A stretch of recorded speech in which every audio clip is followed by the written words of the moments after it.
ہم ولیوں کا عرس مناتے ہیں۔ عرس، لوگ بڑے پریشان ہوتے ہیں، بعض احباب کہتے ہیں عرس نہیں منانا چاہیے۔ بھائی کیوں نہیں منانا چاہیے؟ سنو، عرس کا لفظ کہاں سے آیا؟ آپ نے جلدی جلدی میری باتیں سمجھنی ہے، مضمون زیادہ ہے، وقت تھوڑا ہے، آپ کو اٹھانا جگانا نہ پڑے، اور ایک ایک بات آپ نے فٹافٹ یاد کرتے جانا ہے، تاکہ نا وہ جو ہر سال آپ کو سوالوں کے جواب دینے پڑتے ہیں نا، ایک دفعہ یاد ہو جائے آپ کو۔ یہ جمعہ اس طرح پڑھا کریں آپ، اگر آج جیسے بندہ سبق پڑھنے آتا ہے، تاکہ اسے سبق صحیح کر کے یاد ہو جائے۔ نبی پاک علیہ السلام نے فرمایا، جب میرا مومن جب قبر میں جاتا ہے تو فرشتے 3 سوال پوچھتے ہیں۔ من ربو کا، تیرا رب کون ہے؟ ما دینو کا، کس مذہب کا ماننے والا ہے؟ ما کنت تقول فی حق حاضر راجل، بتا دنیا میں مصطفیٰ کے بارے میں کیا کہتا تھا، ان کے بارے میں تیرا عقیدہ کیا تھا؟ بھئی ہم نے تو کھل کے کہنا ہے، ہم کہا کرتے تھے بالغ الغلام کمال، بچے کو آتا ہے، ہم نے کہنا ہے بالغ الغلام کمال، کاشف الدجا جمال ہی، حسنت جمیع خصال ہی، کیونکہ صلو علیہ، ہمیں تو یاد ہے، رٹا لگا کے یاد کیا ہوا ہے۔ سوتے ہوئے کو بھی ذرا چھیڑ دینا کوئی بالغ الغلام تو سارا سنا دیتا ہے۔ سوئے سنی کو بھی یاد ہے، بالکل سویا ہوا اس کو بھی یاد ہے، تو ہم نے تو کہہ دینا ہے۔ وہ ڈھونڈتے پھریں گے کہ میں کہا کرتا تھا حدوں میں رہنا چاہیے، اتنی بات کرنی چاہیے، اتنی نہیں کرنی چاہیے، ہمیں تو یاد ہے۔ ہمارے تو آپ یقین کریں، بڑی سادی سی بی بی سے کبھی پوچھیں کہ کوئی نعت شاعت آتی ہے تو وہ بھی کہہ دیتی ہے تیرا کھاوا تے تیرے گیت گاوا یار، بالکل ان پڑھ سادی، بالکل یہ بات اسے بھی یاد ہے۔ اور آپ یقین کریں، ہمارے تو بوڑھوں کو، دیہاتیوں کو بھی حضرت حلیمہ کی ساری باتیں آتی ہیں، سارا انہوں نے تو کہہ دینا ہے بالغ الغلام کمال ہی، کشف الدجا جمال، حسنت جمیع خصال، صلو علیہ۔ فرمایا جب صحیح جواب دے گا نا تینوں سوالوں کا تو فرشتے کہیں گے نم کا نومت العروس، حدیث مشکات ہے، فرشتے اس بندہ مومن سے کہیں گے یوں سو جا جس طرح پہلی رات کی دلہن سوتی ہے۔ نم کا نومت العروس، خوشیاں سمٹی ہوتی ہیں اس کے دامن میں۔ آج نا اس کی سوچ پرواز وہ کہیں پہنچ گئی ہے، اس کا ایک معیار بن گیا زندگی کا۔ وہ بات کو تکلف میں نہ لینا، اس کا حسن لینا، جس کو پتہ چل جائے میں سہاگن ہو گئی، جس کو پتہ چل جائے میں سہاگن ہو گئی، اس کی پرواز ہوتی ہے بلندی کی کہ میرا اب کوئی گھر ہے، میں اب ایک مکمل زندگی گزارنے والی ہوں۔ بھائی فرمایا فرشتے کہتے ہیں نم کا نومت العروس، اس طرح سو جا جس طرح پہلی رات کی دلہن سوتی ہے، کیونکہ اس سے اس کے دلہا کی ملاقات ہے۔ ولی سے بھی کہا جاتا ہے سو جا، آج تیری رب رسول سے ملاقات ہے۔ وہ اس عروس سے لفظ عرس نکلا ہے، اس عروس سے لفظ، اس کا لغوی معنی شادی کے۔ ہم ہر سال عرس مناتے ہیں، گویا وہ دن مناتے، یاد رکھنا، گویا ہم وہ دن مناتے ہیں جس دن ولی اللہ کی نبی پاک سے ملاقات ہوئی۔ ہم ہر سال وہ، میری بات کی سمجھ آ گئی آپ کو؟ عرس والا لفظ کا مسئلہ حل ہو گیا۔ اب آگے چلیں، کہتے ہیں ہر سال کیوں مناتے ہو؟ پڑھ لو امام فخر الدین رازی کو، پڑھو حضرت امام خازن کو، تمام تفاسیر پڑھیں، تمام نبی کریم سید عالم صلی اللہ تعالی علیہ وآلہ وسلم ہر سال شہدائے احد کے مزاروں پہ جاتے، حضور ہر سال شہدائے احد کے مزاروں پہ ہر سال حضور جاتے۔ قریب تھا نا احد کا پہاڑ، مہینے کے بعد چلے جاتے، ہر روز جاتے، کو منع تو نہیں نا بھائی، لیکن نبی پاک کیا کرتے؟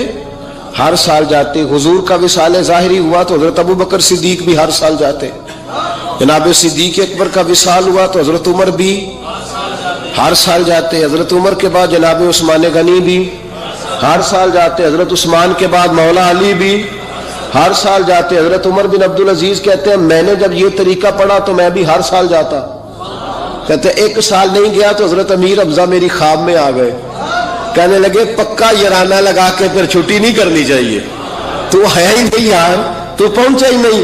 او بھائی احد کے شہید جو تھے وہ تو بخشے ہوئے، ان کو تو قرآن کہتا ہے وَلَا تَقُولُوا لِمَن يُقْتَلُ فِي سَبِيلِ اللَّهِ أَمْوَاتٌ، لیکن حضور پھر بھی ہر سال ان کے مزارات پر، اسی سے ہم نے نکالا ہے کہ ہر سال اللہ کے بندوں کا عرس منانا چاہیے، سال کے بعد اللہ کے بندوں کا عرس آپ جب احد کے شہیدوں کے مزاروں پہ آج بھی مدینہ شریف جائیں گے تو آپ کو یاد تازہ ہوگی کہ انہوں نے جہاد کیا تھا، یہ شہید ہوئے تھے، انہوں نے حضور کے نام پر جانیں دی تھی۔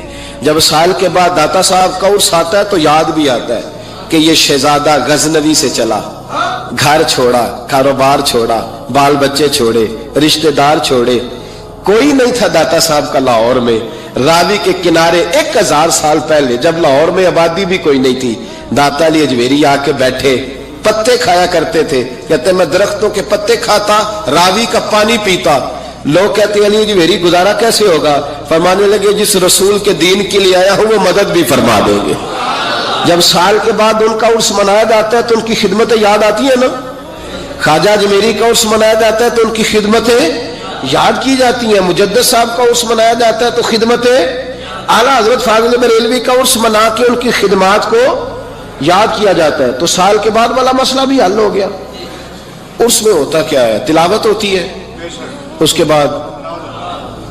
بعد خطاب ہوتا ہے، پھر اس کے بعد کیڑی شے نجائز دے چو دسو چھڑ دے لیا جڑی نجائز ہے، تلاوت نہ کریں تسی بول دے نہیں، نہ کریں، پوچھ لینا مولانا صاحب سے کہ قرآن شریف پڑھا کریں کہ رہنے دیں، اور نعت شریف بولے ہمارا تو گزارا ہی نہیں۔ بالکل یقین کریں جس دن نعت نہ سنے وہ رات گزرتی نہیں، غذا ہے، روح کی غذا ہے نعت، بغیر نعت کے چل ہی نہیں سکتا، مسلمان اور حضور کا نام لینے والا بغیر نعت کے چل جائے ہو ہی نہیں سکتا۔ تقریر خطاب نہ کریں جو حضور کی سنت ہے، نبی پاک نے فرمایا سب سے بہترین مسلمان ہی وہ ہے جو کھانا زیادہ کھلائے اور سلام پہلے لے، تو کھانا نہ کھلائے، حضور کے طریقے پہ عمل نہ کرے۔ کہتے ہیں جی کچھ باتیں غیر شرعی آ گئی ہیں، کچھ باتیں لہذا عرس بند کر دینے چاہیے۔ یونیورسٹیوں میں لڑکے اور لڑکیاں اکٹھے پڑھتے ہیں، شرعی ہے کہ غیر شرعی ہے؟ بول کے بتائے یار۔ تو یونیورسٹیاں بند کرانے کا فتویٰ کیوں نہیں دیتے مولانا صاحب؟ صرف عرس ہی بند کرانے ہے نا غیر شرعی یونیورسٹیوں کی تعلیم، کیونکہ لڑکیاں اور لڑکے اکٹھے نہیں پڑھ سکتے، اس لیے کہ نبی پاک علیہ السلام نے فرمایا جہاں مرد عورت اکٹھے ہو وہاں تیسرا شیطان ہوتا ہے۔ تو آپ ہر جمعے میں تقریر کیوں نہیں کرتے یونیورسٹیوں کے خلاف؟ ہر جمعے عرس کے موقع پر تقریریں کرتے، عرس بند کرو بھائی، کسی جگہ کوئی غیر شرعی بات شامل ہوگی تو غیر شرعی چیز بند کرائی جائے گی، عرس بند نہیں کرایا جائے گا، ڈھول بند کرایا جائے گا، تماشے بند کرائے جائیں گے، فضولیات بند کرائی جائیں گی، غلط حرکتیں بند کرائی جائیں گی۔ عرس بند، عرس تو میرے بھائی فیض کا ذریعہ ہے، عرس تو فیض کا ذریعہ ہے، یہ کیے جائیں گے، یہ منائے جائیں گے، اولیاء اللہ کے تذکرے۔ اور دیکھو کان ادھر سے نہیں پکڑتے ادھر سے پکڑتے، کہتے ہیں ہم جی برسی کرتے ہیں، تو برسی کس صحابی کی منائی گئی تھی بتاؤ؟ عجیب چکر ہے، لوگوں کو پریشان کرتے ہو، امت میں تفریق ڈالتے ہو۔ میرے عزیزو، رسول پاک علیہ الصلوۃ والسلام کے امت کے جو اولیاء ہیں ان کے آراس منائے جاتے ہیں، اس میں جو غیر شرعی چیزیں ہیں وہ بند کی جائیں گی، وہ نکالی جائیں گی، ختم کی جائیں گی۔ ہم ہر روز ہر موقع پر ان چیزوں کی مخالفت کرتے ہیں۔ اعلیٰ حضرت فاضل بریلوی رحمت اللہ تعالی نے فرمایا عرس پہ جاؤ قرآن پاک پڑھو۔ اب مرید یہ سمجھتا ہے کہ یہ پیٹی امرود کی لے جاؤں گا تو مجھے فیض زیادہ ملے گا، تلاوت نہیں کرتا پیر صاحب کے لیے، بالکل سپارہ نہیں کھولتا، یہ کام نہ مجھ سے کراؤ، وظیفہ نہ پڑھاؤ، درود شریف نہ پڑھاؤ، کہتا پیٹی ایک لے لو میرے سے امرود کی، اسی پہ گزارا چلاؤ۔ او خدا کے بندے کو، حضرت مجدد الفسانی رحمت اللہ علیہ کا عرس ہوتا ہے، اب بھی جس کو موقع ملے جا کے ہندوستان میں سران شریف دیکھ لے، کوئی نعت نہیں، کوئی تقریر نہیں، صرف قرآن پاک پڑھا جاتا ہے۔ ان کے صاحبزادے کہتے ہیں میرے ابا جی کو قرآن پاک سے پیار ہی بڑا تھا، جو میرے والد کی قبر پہ آئے قرآن پاک پڑھے۔ بہت سارے مزاروں پہ ہم جاتے ہیں، میں جس علاقے کا سفر کرتا ہوں، میرے اساں فرمایا کرتے تھے وہاں کا ولی اس علاقے کا سربراہ ہوتا ہے، پہلے اسے سلوٹ کرو۔ میں جاتا ہوں جس علاقے میں جاتا ہوں اس علاقے کے ولی کے مزار پہ جاتا ہوں۔ میں چشتیاں گیا، مہار شریف خواجہ نور محمد مہاروی رحمت اللہ علیہ کے مزار پر میں نے حاضری دی، آپ یقین کریں کلیجہ پھولوں کی طرح ٹھنڈا ہو گیا۔ جو جہاں غلطیاں ہیں وہ تو لوگ روز بیان کرتے ہیں، پر جہاں اچھائیاں وہ بھی تو بیان کرنی چاہیے نا۔ خواجہ صاحب کے مزار کی چاروں جانب بیٹھ کے بچے قرآن پاک کی تلاوت کرتے ہیں، اور سارا دن قرآن پڑھا جاتا ہے۔ مدرسہ خواجہ صاحب نے زندگی میں قائم فرمایا میرا دل کرتا ہے میرے دائیں بائیں قرآن پاک پڑھا جائے. تو یہ بھی بات سناؤ نا, وہاں کی بھی تصویر چڑھاؤ, یہ بھی لوگوں کو بتاؤ کہ ایسے بھی دربار ہے جہاں سارا دن قرآن پڑھا جاتا ہے. یہ آپ کے پاکستان میں چشتیہ جا کے تجربہ کر لیں.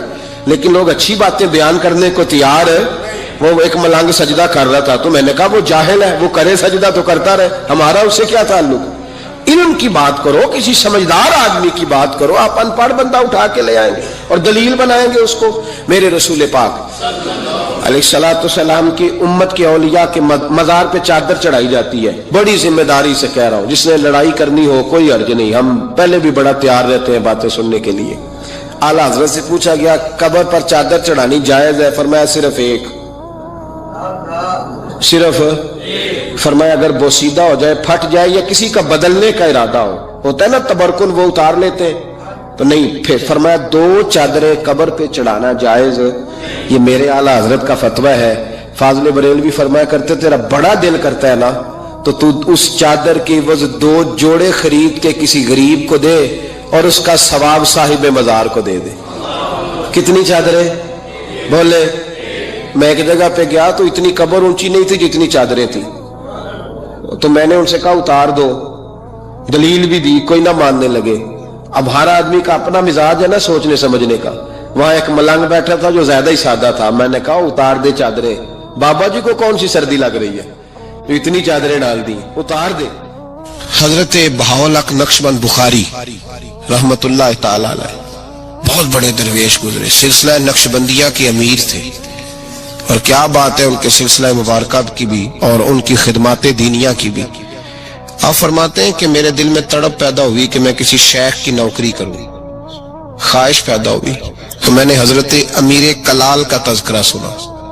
بڑے درویش تھے, بڑے راہنما تھے, دور دور تک ان کے تذکرے میں سنتا تھا. فرماتے ہیں کہ میں نا ان کے ہاں چلا گیا. جب حضرت اتنا لمبا سفر کر کے حضرت امیر کلال رحمت اللہ تعالی علیہ کی بارگاہ میں پہنچا نا, فرماتے میں نے عجیب منظر دیکھا.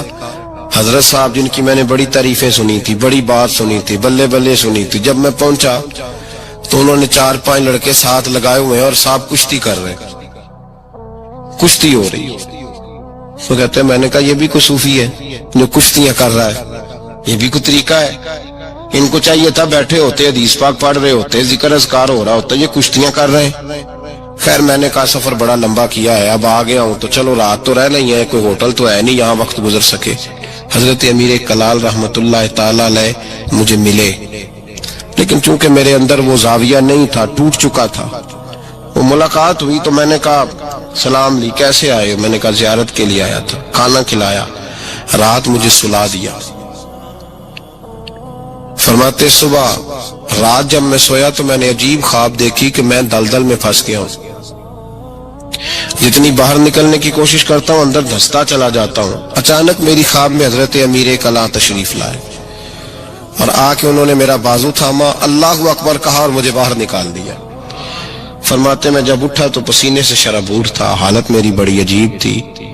اتنی دیر میں فجر کی اذان ہوئی, نماز پڑھی تو حضرت امیر کلال رحمت اللہ علیہ خود میرے لیے ناشتہ لے کے آئے اور فرماتے میرے آگے ناشتہ رکھ کے کہنے لگے بیٹے اگر ہم کشتی نہ کرتے تو رات تجھے دلدل سے کیسے نکالتے, اگر کشتی نہ کرتے تو دلدل سے تجھے کیسے نکالتے.